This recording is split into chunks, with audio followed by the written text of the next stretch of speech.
La zone principale, comme nous l'avons vu, contient tous les éléments utilisés dans votre projet. Elle contient donc les sons, les instruments et leurs partitions, les effets audio et MIDI. Il y a deux affichages possibles pour cette zone principale. On peut alterner entre les deux en cliquant sur les boutons situés en haut à droite de l'écran, ou alors en appuyant brièvement une seule fois sur la touche tabulation de votre clavier.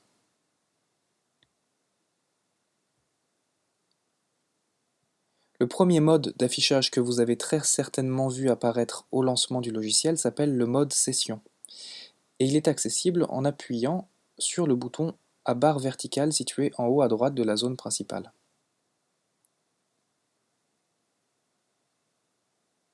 Dans ce mode d'affichage, le projet est organisé en tableaux. Il y a des colonnes, des lignes et donc des cases. Les colonnes sont appelées des pistes.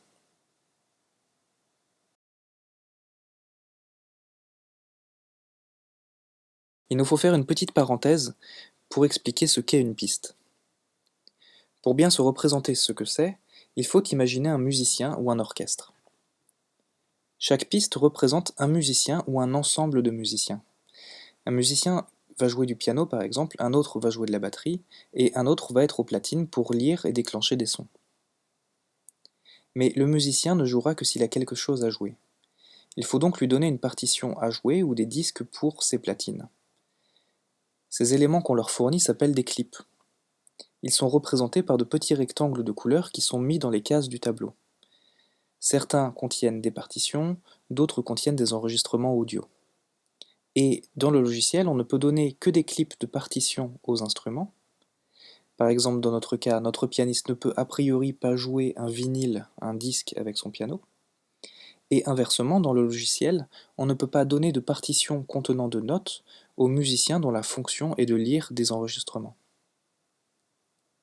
Cette explication simplifie et caricature le rôle des pistes, bien sûr, mais cela permet de mieux en comprendre le fonctionnement.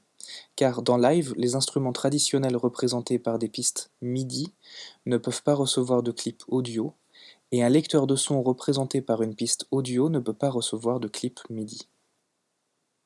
Nous étudierons bien entendu dans de prochaines vidéos toutes les subtilités qui permettent de surmonter ces limitations.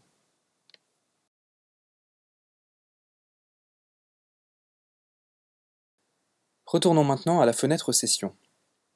Dans celle-ci, nous l'avons vu, chaque colonne est une piste. Dans ces pistes se trouvent des partitions, par exemple, qui vont nous permettre de faire jouer un instrument. Et dans ce mode d'affichage, nous sommes en quelque sorte un chef d'orchestre. C'est nous qui décidons en temps réel de ce que va jouer une piste et quand elle va le jouer. Il suffit de lancer les clips associés à cette piste.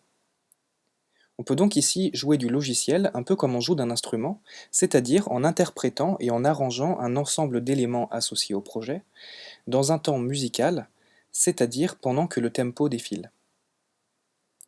En appuyant sur la touche tabulation de votre clavier ou avec les boutons situés en haut à droite de l'écran, nous pouvons changer de mode d'affichage et voir l'arrangement de notre projet. Dans ce mode-ci, les pistes sont affichées horizontalement. Chaque ligne est donc une piste. Dans ce cas, la fenêtre affiche un séquenceur classique, les clips sont lus de gauche à droite dans leur ordre d'arrivée en fait. Et le morceau défile donc prêt à être exporté ensuite en fichier audio si l'on veut en faire un CD ou le partager avec des amis par exemple. Dans ce mode-ci, nous allons donc élaborer la composition, l'organiser, faire du montage, bref, tout ce que ferait un compositeur devant sa feuille de musique ou un monteur son avec son logiciel de montage. Tout cela dans un temps d'élaboration, c'est-à-dire sans performance publique à proprement parler. Les deux modes d'affichage sont complémentaires et l'on peut modifier les clips dans chacun de ces deux modes d'affichage, même si chacun a ses spécificités qui lui sont propres. Dans la prochaine vidéo, nous allons enfin commencer à faire de la musique avec ce logiciel et essayer de comprendre comment on peut utiliser la fenêtre Session notamment pour créer son propre morceau.